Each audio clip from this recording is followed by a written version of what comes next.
गईले बालमुआ मोर यासाम ये सखी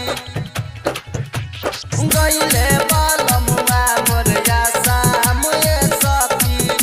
presented by Adulia Recording Studio सैया से चलबा दह अपन काम ये सखी अपन काम ये सखी।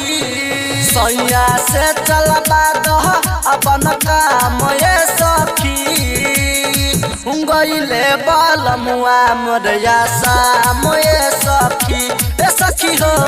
गईले बालमुआ मोर यासाम ये सखी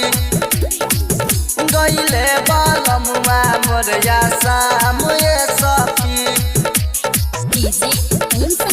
presented by Adulia Recording Studio चढ़ली जवानी हमर भइल हरी हरी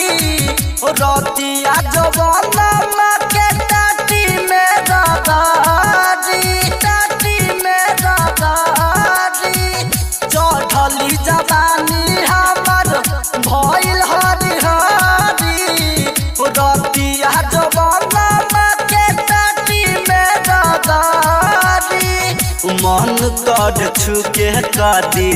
दान ये सखी पियबू से चलबा दो अपन काम ये सखी गईले बालमुआ मोर यासाम ये सखी ए सखी हो गईले बालमुआ मोर यासाम ये सखी गईले बालमुआ मोर यासाम ये सखी। presented by Adulia Recording Studio writer Pawan Nath तबल पहिले खेला साधन सबरिया छोड़ के बहरे रहेला राइटर पवन नाथ तबल पहिले खेला साधन सबरिया छोड़ के बहरे रहेला अनपढ़ मदन लेली जानू ये सखी पियबू से चलबा दह अपन काम ये सखी